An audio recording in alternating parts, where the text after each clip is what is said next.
मध्ये अनेक ठिकाणी सभा चालू आहेत, त्यामुळे मी आपल्या सर्वांची अनुमती घेऊन मी तर थोडक्यात बोलणार. आता विश्वासरावने अत्यंत सविस्तर इथे सांगितलेलं आहे. आता आपल्या सर्वांचे नेते थोरात साहेब या ठिकाणी उपस्थित झाले, तेही आपल्याला मार्गदर्शन करणार. मित्रांनो, आता आपण काय कामं केली, खरं म्हणजे काय राहिलं हा खऱ्या अर्थाने प्रश्न आहे. साहेबांच्या मदतीने पुढच्या अनेक पिढ्यांचं काम ज्याला म्हणतो आपण ते पाण्याचं काम केलं आहे. रस्ते होतात, रस्ते परत पुढच्या वर्षी ते खराब होऊ शकतात, पण साहेबांनी असं काम केलं आहे की पुढच्या अनेक पिढ्या साहेबांचं नाव काढत राहतील. ते म्हणजे निळवंड्यातनं तुमच्या घरात येणारं शुद्ध पाणी.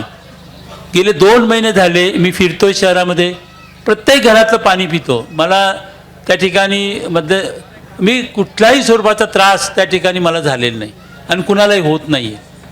भरपूर पाणी, पुण्यदाबाने पाणी. आता 4 महिने झाले त्या ठिकाणी. खरं म्हणजे 4 वर्षांपासून एक प्रकारची सत्ता तेच राबवत आहेत, कारण त्यांचं शासन आहे ना. 4 वर्ष झाले ते सत्ता राबवत आहेत. तिथं त्यांचा शिव आहे, त्यांना आवडलं तर ठेवतात, नाही तर पळून लावतात. 3 शिव पळून लावले. आणि मग 3 तुम्ही त्या ठिकाणी काम करत असताना तुम्ही कधी जनतेच्या प्रश्नाची सोडवणूक केली का? तुम्ही फक्त शिवंकडे जाता, त्यांना दमदाट्या करायला जाता. मला सांगा ना की कुठला प्रश्न त्यांनी या 4 वर्षामध्ये सोडवला? किंवा आता नवीन प्रतिनिधी झाले, त्यांना 1 वर्ष झालेत, त्यांनी कोणते प्रश्न या ठिकाणी सोडवले? आणि म्हणून मित्रांनो, हे जे सगळं चाललं आहे, मी आपल्याला या ठिकाणी एवढंच सांगू इच्छितो की आता ते अफवा पसरवण्यामध्ये, खोटं बोलण्यामध्ये अत्यंत पटाईत आहे. आता जवळ आले काहीतरी अफवा पसरवतील, इथं येऊन सांगायचं मी आरक्षण उठवेल. काल साहेबांनी काल दाखवलं की उपमुख्यमंत्री जातात, कुठे जातात ते तुम्हाला MIDC मंजूर, काय पाहिजे तिथे शेजारी बसलेले असतात ते म्हणतात की आम्हाला अमकं पाहिजे, ते मंजूर. मित्रांनो, अशी पद्धत नसते मंजूर करण्याची. तुम्ही राज्याचे उपमुख्यमंत्री आहात, कॅबिनेट असते, मिटिंग असते, सभा असते, मग विषय मंजूर होत असतात. तर लगेच म्हणायचं मंजूर. खरं तर हा तर सरळ आचारसंहितेचा भंगसुद्धा आहे. पण असो, आम्हाला काही त्याच्याशी कर्तव्य नाही. तुम्ही खरोखर त्या ठिकाणी अनेक वचनं दिली, पण त्यातलं कुठलं केलं? शेतकऱ्यांना सांगितलं की आम्ही तुमची कर्जमाफी करू, झाली का कर्जमाफी? तेव्हा नुसते येऊन थापा मारणं. हे बघा, निवडणुकीच्या काळात जे बोलतात त्याच्यावर कृपा करून विश्वास ठेवू नका. आम्ही बोललो तरी आमच्यावर ठेवू नका, कारण निवडणुकीच्या काळात सगळंच कशालाच नाही म्हणायचं नसतं ना. त्यांना काही करून मतं पाहिजे असतात, मग नुसतं हो म्हणत राहायचं. तर ही पहिली गोष्ट आहे मित्रांनो. तेव्हा अनेक अफवा, खोट्या गोष्टी पसरवल्या जातील आणि म्हणून त्याच्यावर आपण कधीही विश्वास ठेवायचा नाही. निवडणुकीच्या काळामध्ये त्या ठिकाणी लोक वेगळ्या पद्धतीने मतं मिळवण्यासाठी वेगवेगळे उद्योग त्या ठिकाणी करत असतात, त्याच्यावर आपण विश्वास ठेवायचा नाही. मी विश्वास मुर्तडक आहेत आणि आपल्या सातपुते ताई आहेत, या दोघांनाही प्रचंड मताधिक्याने असं विजयी करावं अशी विनंती करतो. विश्वास मुर्तडक यांची काही वैशिष्ट्य आहेत मित्रांनो. ते आता बोलले, ते थोडेसे तापट आहे स्वभावाने, पण ठीक आहे ना. तापट कोण असतो? जो सच्चा असतो तोच तापट असतो, बरोबर आहे की नाही? तो रागीट असतो, कारण त्याला खऱ्या गोष्टी जर त्यांनी कुणी बोलायला लागलं खोट्या तर त्याला राग येतो. पण मी तुम्हाला खात्री देतो, तुमच्या घरामध्ये तुमचे प्रश्न तर सगळे सोडवतील. पहा ना, इथं किती त्यांनी छान काम केलेलं आहे. इथं कुठे मी जातो सगळीकडे सिमेंट काँक्रीटचे रस्ते, झाडं केवढी छान पद्धतीने लावली, वेगवेगळे सामाजिक उपक्रम ते करतायत. आणि तुमच्या या मोहल्ल्यामध्ये, तुमच्या या संपूर्ण प्रभागामध्ये कुणीही काही अडचण आली, रात्री बेरात्री तुमच्यावर काही संकट आलं, तर हक्काने आणि 100% वेळच्या वेळी उपस्थित राहणारं व्यक्तिमत्व म्हणजे विश्वास मुर्तडक आहे. ते तुम्हाला कुठल्याही अडचणीच्या वेळेस तुमच्या पाठीशी भक्कमपणाने उभे राहतील. ते इथं कुठलाही गैरप्रकार होऊ देणार नाही.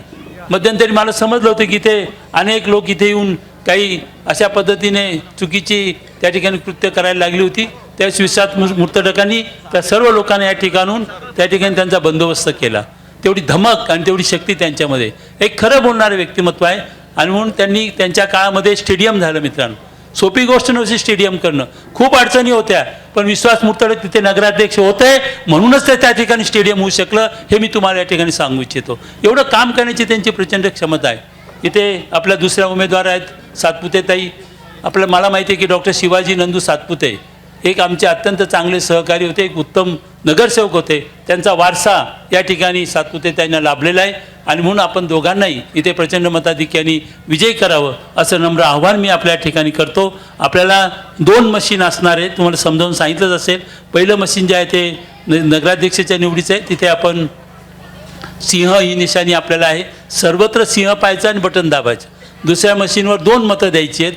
2 वेळेस एक वर सिंह असेल, एक खाली सिंह असेल. त्या ठिकाणी सिंहाची प्रतिमा पाहायची आणि त्या ठिकाणी त्याच्या पुढेचं बटन दाबून त्यांना विजयी करायचं. असं आपण निश्चितपणाने कराल अशी मी आपल्याला या ठिकाणी विनंती करतो आणि माझे 2 शब्द संपवतो. धन्यवाद.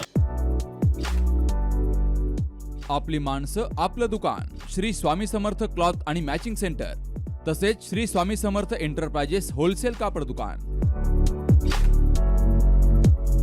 अकोलेकरांच्या पसंतीस उतरलेलं कापड विश्वातील लोकप्रिय नाव म्हणजे श्री स्वामी समर्थ कापड दुकान. मनमोहक वस्त्रालंकार, वाजवी किंमत आणि विनम्र सेवा.